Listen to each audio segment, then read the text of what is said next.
UNESCO World Heritage Sites are regarded as places of outstanding universal value to humanity. Today, 57 of these special places can be found in China. What do these World Heritage Sites tell us about China, and what do they mean to the world? Welcome to Wudang Mountains in Hubei, central China. As you will see, the architecture was built in harmony with the mountain terrain. This place is called Taizibo. Built on steep slopes and high cliffs, it seems impossible, yet they did it.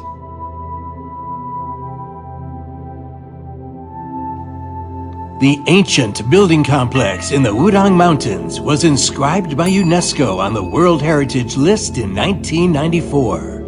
It encompasses structures dating as far back as the 7th century, and the zenith of expansions and renovations unfolded during the Ming Dynasty. Over the course of nearly 1,000 years, this ensemble of buildings, along with the exquisite carvings, sculptures, and ornaments, represented the highest standards of Chinese art and architecture.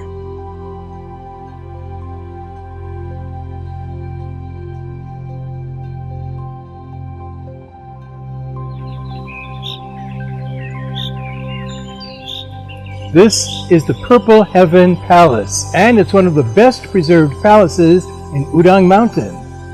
You know the size? Well, it's about 10 football fields. And you can see ancient Chinese artistic beauty and the strength of architecture.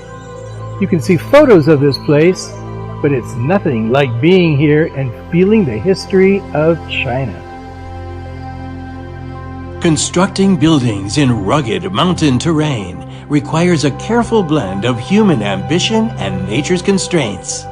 But beyond such practicalities, the design and construction of this ancient complex were deeply influenced by Taoist philosophies such as harmony between heaven and humanity and following the natural way. This wisdom has its roots in the Tao Te Ching, a classical work by the ancient philosopher Lao Tzu around 2,500 years ago. Historical records reveal that 600 years ago, during the construction of the wall around the highest point of Wudang Mountains, known as the Golden Summit, the emperor of that era issued explicit orders to respect the natural terrain rather than extensively altering it. Many building materials were sourced from outside Wudang to prevent harm to the mountain's natural environment. 6 centuries later, as commended by a UNESCO expert, Wudang Mountains combine ancient wisdom, historic architecture, and natural beauty. Well, I've almost reached the Golden Summit. It has not been an easy climb, but well worth it. I'm surrounded by mountains with elegant peaks and ancient buildings. I can feel the peace and tranquility. It touches my soul deeply.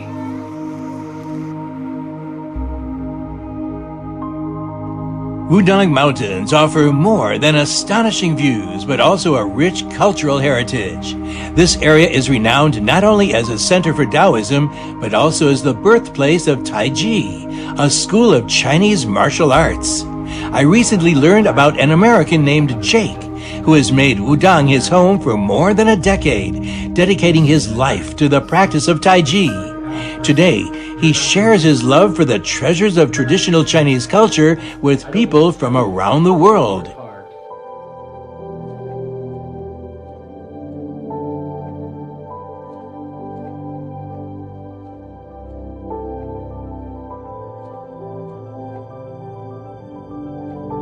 So today we're at Yushugong. This is the temple that I trained at when I first came to Wudang. So I first arrived here. This is where we would spend all of our time training martial arts, doing our basic training. Actually, my first day was right over here in this spot. So how did you become involved with Tai Chi? I came here originally. I came to China just to study Tai Chi, to study martial arts. So I came here after high school, after college, at 20 years old. My goal was to be in charge of my own health, to find a way to be healthy.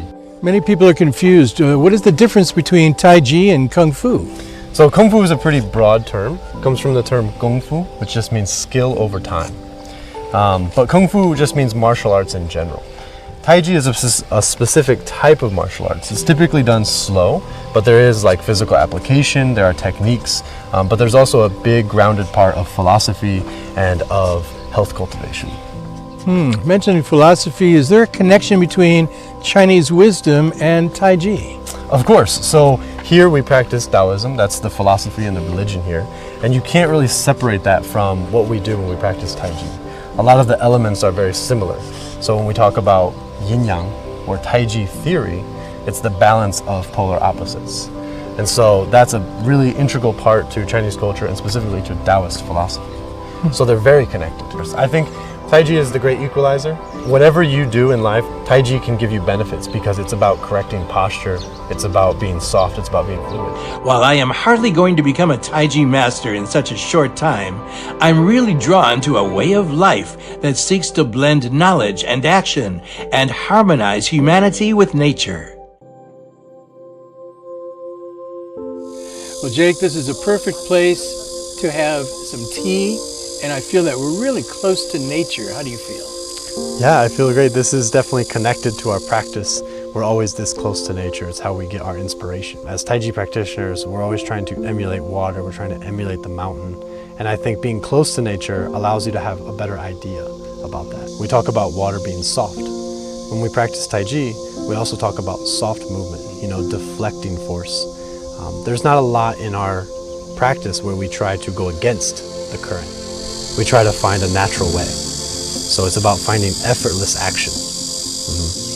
And with that, we can take water as the most natural example. Because water, what it tries to do is it tries to find the lowest place of resistance. And so in that way, we can model ourselves to be more humble. We can model ourselves to be more soft, to be more forgiving. In Wudang Mountains, you can't ignore the element of water. The mountains and water, like yin and yang, coexist. That's why, on my way out of Wudang Mountains, I stopped at the Danjiakou Reservoir right at the foot of the mountain. This is the Danjiakou Reservoir, located on the Hanjiang River. It serves as the source of the central route of China's south to north water diversion project. It's so vast, so beautiful, so breathtaking. The waters of Danjiakou originate from the upper reaches of the Hanjiang River and its tributary, the Danjiang. Interestingly, water from Wudangshan also contributes to this flow. Over time, continuous endeavors to safeguard the lush green mountains and clear waters have ensured that the high-quality water from the Danjiakou Reservoir benefits tens of millions of people in northern China. I'm amazed how a philosophy from 2,500 years ago about the harmony between humanity and nature continues to influence people today. It's woven into Chinese people's lives. By exploring more UNESCO sites, I'm sure we're going to discover more fascinating things about China and its cultural heritage.